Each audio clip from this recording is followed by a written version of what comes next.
अभिधान राजेंद्र कोश, उनका मूल उद्देश्य जैन शासन के मूल तत्व से जुड़ने का था। दादा गुरुदेव रायसूरी महाराज साहब ने अपूर्व मेहनत पुरुषार्थ किया, क्योंकि जब मानव जीवन में कुछ समय आता है तब ये जो शरीर का जो धर्म है वो शरीर का धर्म उस समय दिखता है। जो आदमी युवा अवस्था में काम कर सकता है वो बुढ़ापे में नहीं कर सकता। जिस तरह 12, 15, 18 घंटे तक कमाने के लिए दौड़ रहा था, वो 60-70 साल के बाद बहुत कम लोग ऐसे होते हैं कि इतनी ही एनर्जी के साथ काम करते हैं। यहाँ पर साधना की दृष्टि से यही आता है कि वो साधना की दृष्टि से दादा गुरुदेव रायसूरी महाराज साहब ने जब ये 4.5 लाख श्लोक सहित 60,000 शब्दों को इंक्लूडिंग करते, हर श्लोक की संस्कृत की अलग अलग व्याख्याएं, परिभाषाएं, वो सब चेक करके जैन दर्शन की मूलभूत बायोग्राफी, जैन दर्शन के मूलभूत तत्वों में कहाँ कहाँ क्या कहा है और किसने क्या कहा है, कितने साल पहले कहा था और कहाँ आज उपलब्ध है, वो सारे रेफरेंस के साथ अभिधान राजेंद्र कोश वो यहाँ पर 7 भाग का 35 kg वजन का ऑलरेडी हमारे सामने है। उसके साथ 45 आगम भी है। परंपरा हम देखने जाए तो प्रभु महावीर ने अंतिम 16 प्रहर प्रभु देशना 36 अध्ययन उत्तराध्ययन के दिवाली के टाइम उन्होंने पब्लिक को यानी के भव्य जीवों को बोध के लिए दिया। केवल ज्ञान हो चुका था, अब निर्वाण यानी के इस जीवन का और अंतिम भाव का कुछ ही समय बाकी था। अब पुनर्जन्म नहीं है, बस अब अंतिम जन्म है, मोक्ष निश्चित है। भगवान ने ज्ञान का व्यवहार किया, जितना ज्ञान दिया जा सकता है इतना देते रहे, प्रसादी बांटते ही रहे, क्योंकि इस संसार के अंदर यदि कोई जीव सुखी होना चाहता है तो वो समझदारी से ही होगा, और समझदारी को समाधि, समाधान, सम्यक दर्शन के साथ जोड़ दिया। यदि सम्यक ज्ञान नहीं है तो सम्यक दर्शन नहीं है, और सम्यक दर्शन नहीं है तो उसके बाद समाधि, समाधान भी नहीं है।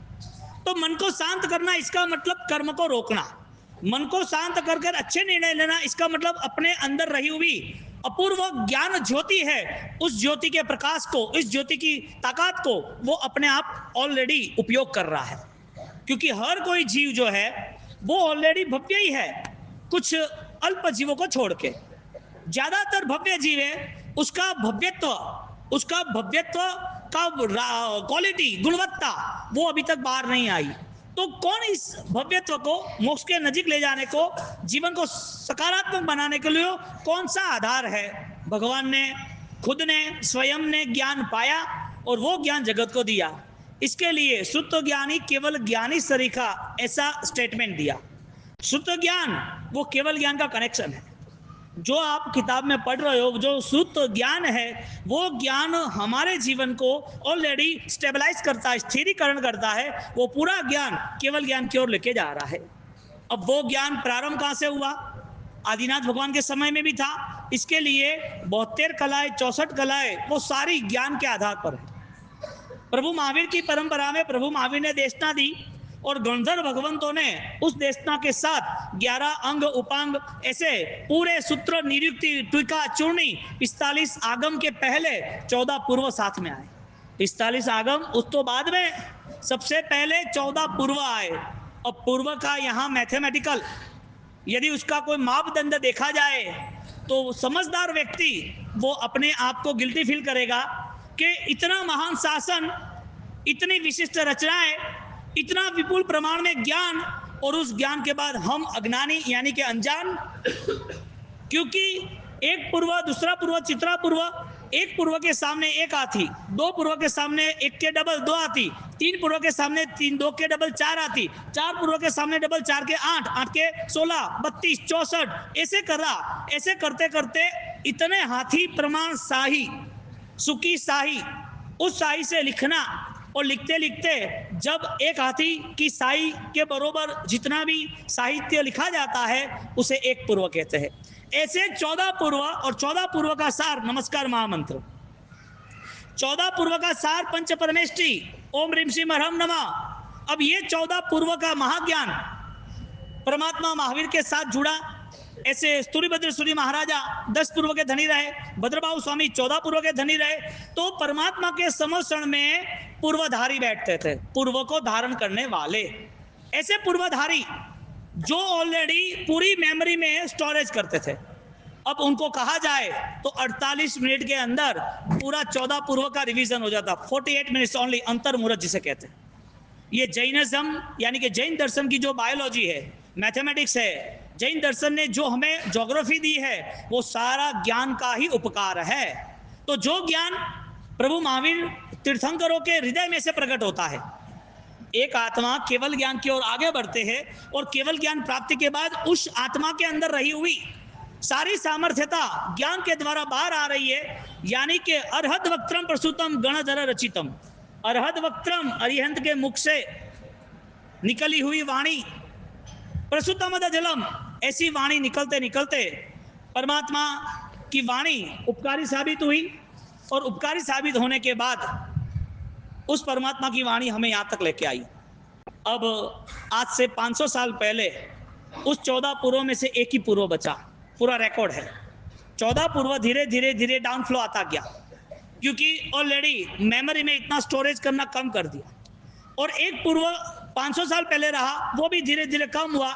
आज 45 आगम रहे। दादा गुरुदेव रायन सूरी महाराज साहब ने 1000 साल का जो ऑलरेडी इतिहास था उसे पुनर्जीवित करा। उन्होंने लिखान शुरू किया। 63 साल की उम्र में पूरा प्री प्लानिंग 6 महीने तक कि मुझे किस अल्फाबेटिक को ऑलरेडी कवर करना है। अ आ ई उ जो संस्कृत की लैंग्वेज थी, जो प्राचीन और देव भाषा थी, और ये ऑलरेडी अमर है, लंबे समय तक रहने वाली है। उन्होंने स्टार्ट किया। पहले भाग में अ के ऊपर 6500 शब्द है। कितने हैं? सिर्फ अ, ई नहीं, उ नहीं, क ख ग, कोई भी दूसरा वर्ड्स नहीं। ऐसे 14 भाग, अरे 7 भाग, ऐसे 4.5 लाख शब्द। अब जिनका लिखना लगातार रुका ही नहीं और 13.5 साल तक उस रचनाओं में एकाकार हो गए, और 4.5 लाख श्लोक आज हमारे सामने है, और 1000 साल में ऐसी हिस्ट्री बनी नहीं। सबसे महत्वपूर्ण बात ये 1000 साल कलिकाल सर्वज्ञ हेमचंद्राचार्य भगवान 3.5 करोड़ श्लोक, हरिभद्र सूरी महाराज, ये ही तो 1000 साल के अंतराल में, टाइम पीरियड में ऐसी कोई भी रचनाएं नहीं हुई। और ये जब राजेंद्र कोश की रचना हुई तो आज इस राजेंद्र कोश को 150 साल होने आए। 120 साल तो राजेंद्र सूरी महाराज को खुद को हो गए, और उसके पहले देवलोक के पहले 125 साल, 125 साल हो गए। आज भी ये 125 साल के बाद अभिधान राजेंद्र कोश जो आपके आंखों के यहाँ सामने संस्कृत प्राकृत है, वही चीज को पुनरावर्तन करने के लिए, इसी चीज को वापिस तुम्हारे सामने रखने के लिए गुजराती और हिंदी का मन बनाया, लेकिन गुरु महाराज की कृपा से। तो करीबन चौथा भाग अभी बीजापुर प्रतिष्ठा थी तब लॉन्च हुआ। करीबन 1.5 लाख श्लोक तक का काम हो गया। 12 साल तक काम चलेंगे। और इसके पीछे ये ग्रंथ ज्यादा से ज्यादा, इस ग्रंथ अभिधान राय कोश यानी कि जैन दर्शन, तो वो सारी चीजों में और आगे क्या क्या दिया गया है, ये इतना महत्वपूर्ण क्यों है, हर लाइब्रेरी ज्ञान भंडार की कंपैरिजन क्यों है, और उस ज्ञान का उपयोग क्या क्या हो रहा है, ये सारी बातें हम वापिस अवसर पे लेंगे। उसके साथ